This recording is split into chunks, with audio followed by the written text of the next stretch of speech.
back on the Morgan Streetman Show. We still have a lot to get into.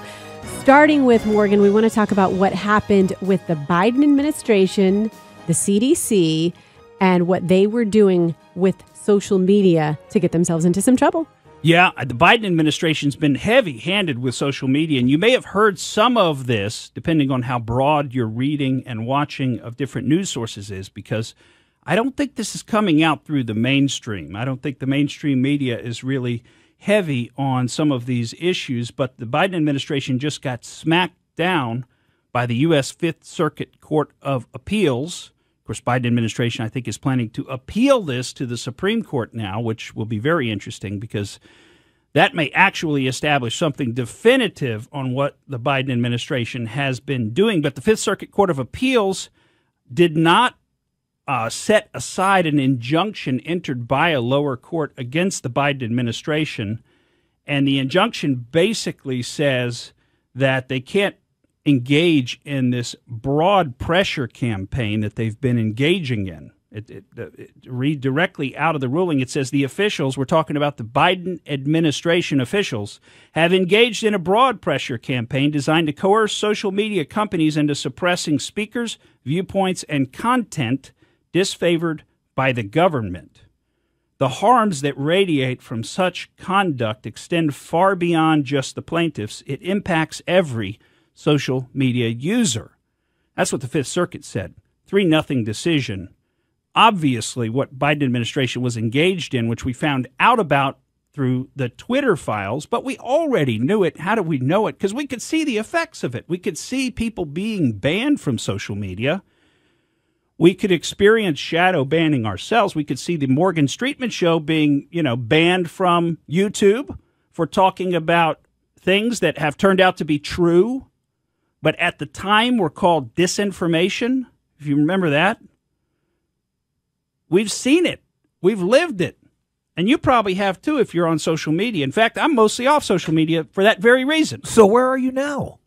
Well, now we're on Rumble. Now we put the show up on Rumble. Thank you for asking, Pat George, because that's something we don't mention enough, and I've learned that not everybody listens to the entire show. I was talking to a listener last week, and he said, you never give out the number.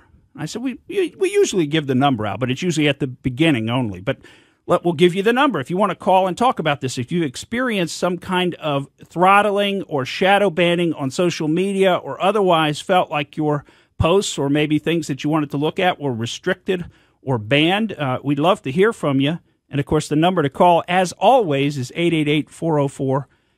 And if you want to go back and listen, like I said, to any of our past shows, just go to rumble.com, search Morgan Streetman Show, and you'll find our archive there on Rumble. And we still have some shows up on YouTube, but we've stopped actively posting there because we never know when they're going to shift and start banning something else that we've said. And, frankly, given the way the show goes, that probably they would ban us. So, because we're just telling you too much truth, isn't it? I mean, that's the problem, isn't it? We're just coming to you and we're telling you exactly what we think is going on. We're being honest with you and we're telling you the truth.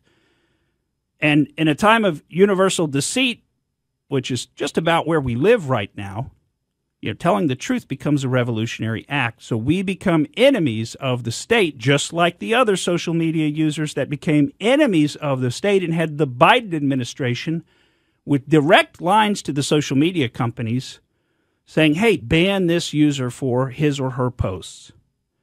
And the Fifth Circuit has said, you can't do that. They've entered an injunction. They actually broadened the lower court's injunction to prevent the Biden administration from continuing this conduct.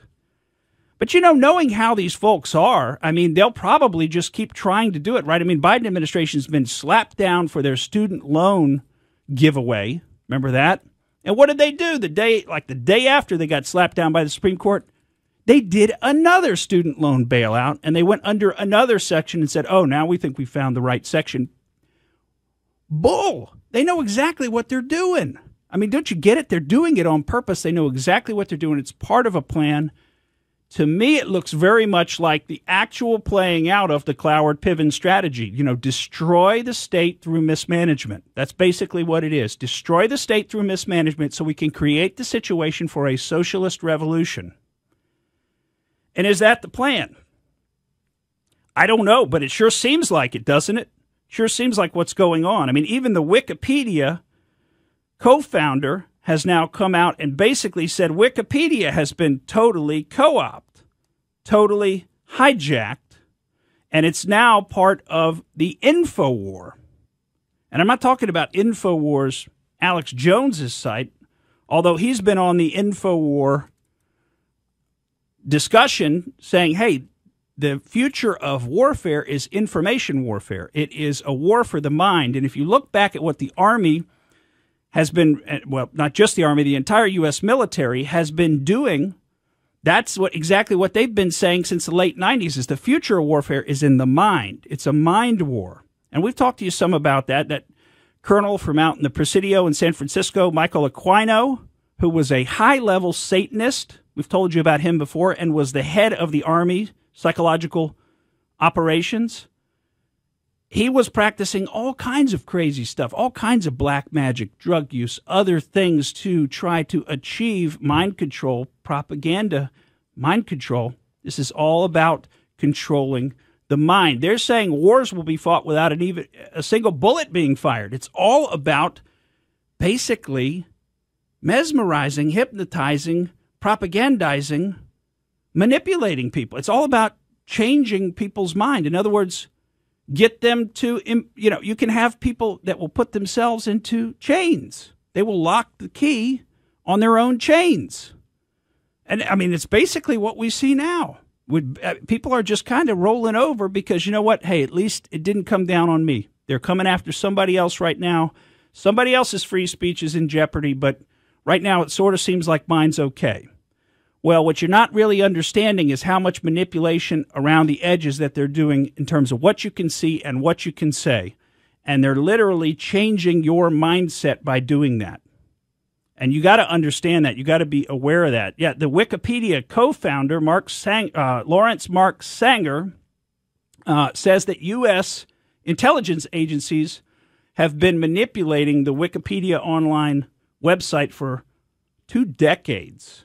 He said the CIA and FBI computers have been used to edit Wikipedia even as early as, he says, going back to 2008.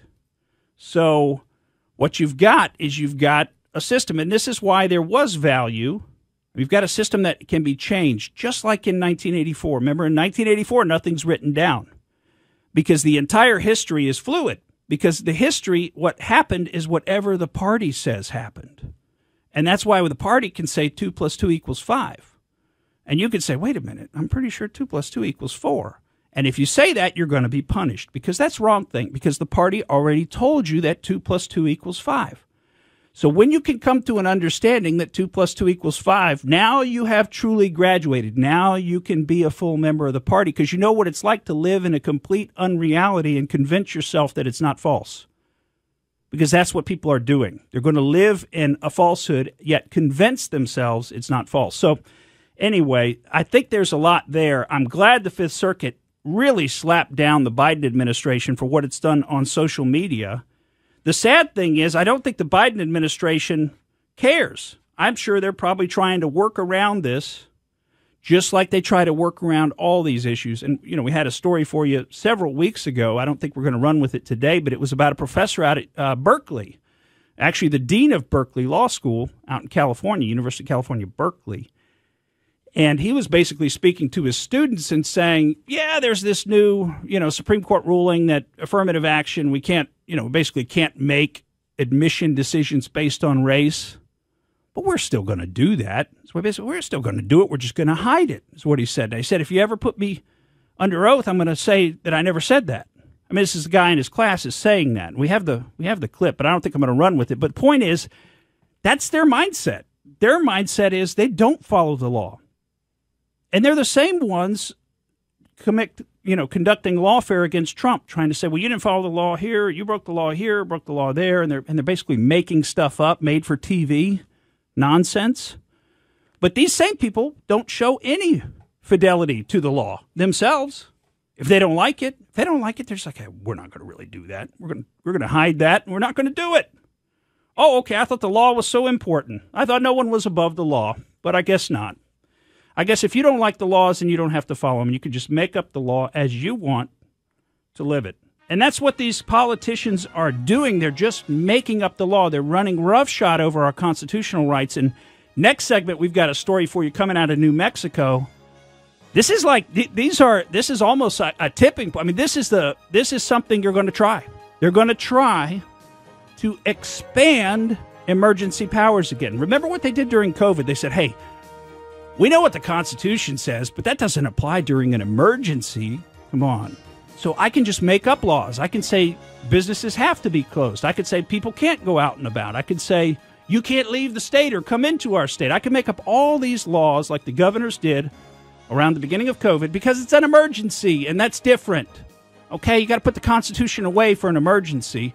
Well, we've got that same kind of language coming out of New Mexico and the New Mexico governor. And we're going to tell you about that on the other side of this break on the Morgan Streetman Show. Thank you for listening to the Morgan Streetman Show. We hope you enjoyed what you heard, and if you did, please click like and subscribe to help us out. And remember that we recommend that you exercise your brain at least once a week.